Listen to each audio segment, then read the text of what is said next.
Recognize Senator Budd for 5 minutes of questions. Thank the chair. Senator Loeffler, congratulations on your nomination. Thanks to your family and your friends for being here and for leaving your role in private work twice to serve our country. So thank you for what you're willing to do. Your state and my state and several others have gone through quite a lot since late September with Hurricane Helene. In the moments where I wasn't in Western North Carolina myself, I was able to see, was able to look up and see a television, it was you standing there, I believe it was in Valdosta, with President Trump, committing that if he were reelected, he would support. He's lived up to that. He's been back to Western North Carolina. I believe he's our rebuilder in chief. So one of the things that we saw was that the SBA under President Biden, it failed to notify Congress in a timely manner about the depletion of the Disaster Relief Fund and didn't fulfill their reporting requirements along the way. So if confirmed, how would you ensure timely and accurate reporting to Congress regarding disaster loan account balances and funding needs, and how would you address the transparency failures that we saw during the Biden administration?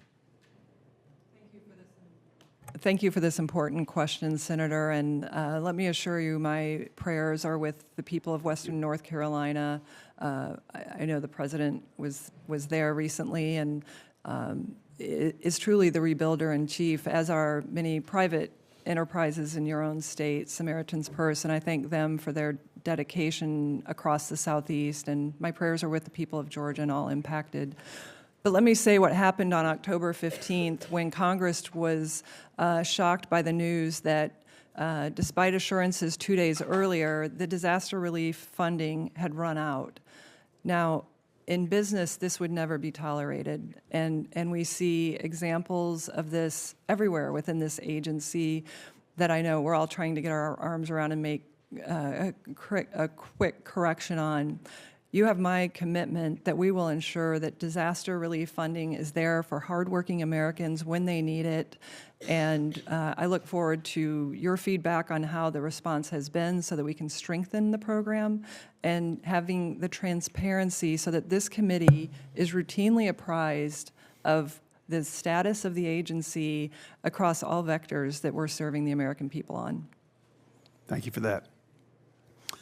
So the SBA Disaster Loan Program, it's critical in supporting small businesses, as you mentioned in a few of your earlier remarks, and also being there to help communities during crises.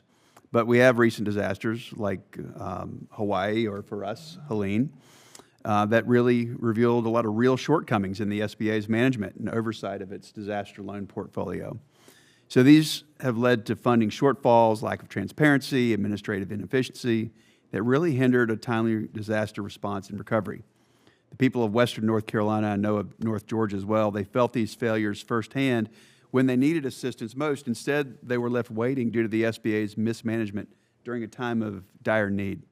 So, Senator, will you commit to working with my office and this committee to address these shortcomings and ensure that the SBA is fully prepared to respond effectively to the needs of businesses in North Georgia, Western North Carolina, and the other states that are in need from disasters? Absolutely, Senator. You have my commitment. Thank you. Senator, the numbers paint a troubling picture for small businesses. There was a survey in from 2023 to 2024. It was the Intuit QuickBooks Small Business Index, and it says that small businesses' employment declined over 51,000 jobs. And it also said that revenue fell on average for those businesses about $12,000.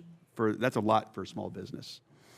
So, and that's also the steepest year-over-year decline since the Obama administration of 2015. That same time, the 2024 Goldman Sachs 10,000 Small Business Voices survey revealed that 77% of small businesses are deeply concerned about their ability to access the capital that they need to operate reliably.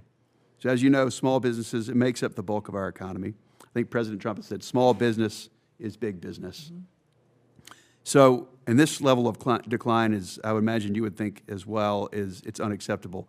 So under your and President Trump's leadership, how can we expect to see a new golden age for our small businesses?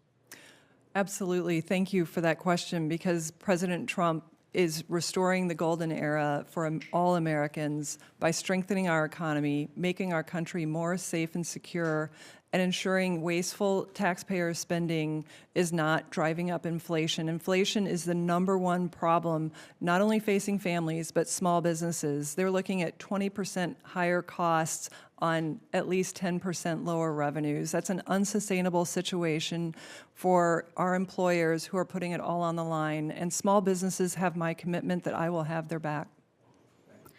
Thank you, Senator Budd. I now recognize Senator Schiff for 5 minutes of questions. Thank you, Madam Chair. It's an